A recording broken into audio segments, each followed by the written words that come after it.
Now, if you had a message to Australian not-for-profits about their role in preserving and protecting our democracy, what might it be? Partner with your fellow nonprofit organizations. Make sure that you're working to provide opportunities to thrive to all of your community members, and take that seriously. Take those partnerships seriously, because that's where civic action happens. It happens a little bit at the ballot box, but democracy actually happens because people can access and have the resources that they need to live the lives they choose to lead. What are some of the things that organisations can do to bolster, good civic engagement? Yeah. So one of the biggest things I think organizations can do is, one, they can make sure that they're sharing truthful information. It is so easy for those messages, those negative, populist in the United States would end up being far-right messages, worldwide messages of oppression.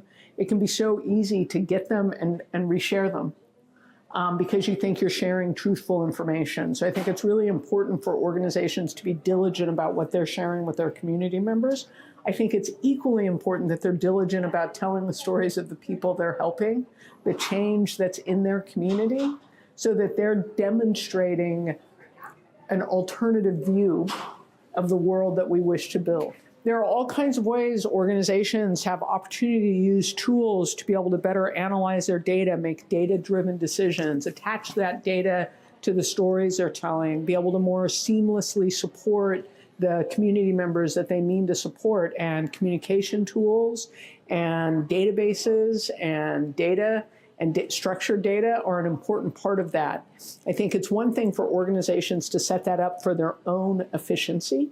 That's very important, and we've been talking about that in the sector for a very long time. I know Infoxchange has been talking about that here for a very long time.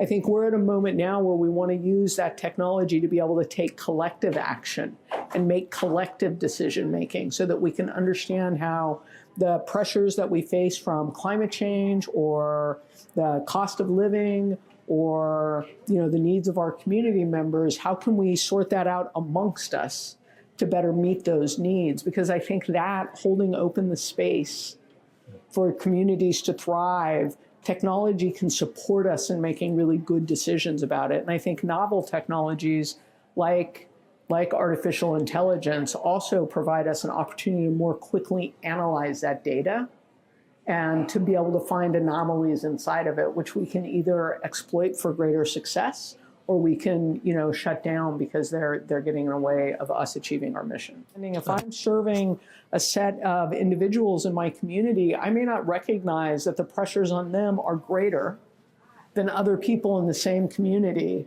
if I'm not sharing my data with my colleagues. And then we understand, because I think it's part of our obligation, in general, I think it's part of our obligation as civil society, is to provide opportunity for people to be able to access resources at the pace at which they can access it, which is not equal, for everyone. And then I just cannot ever say enough about libraries as places that protect our civic open space. They provide access to resources. You don't have to take your wallet out of your pocket to go in and use them, and they're community treasures. And so those kinds of institutions, to my mind, very much are democratic institutions. And it's a place where training can happen.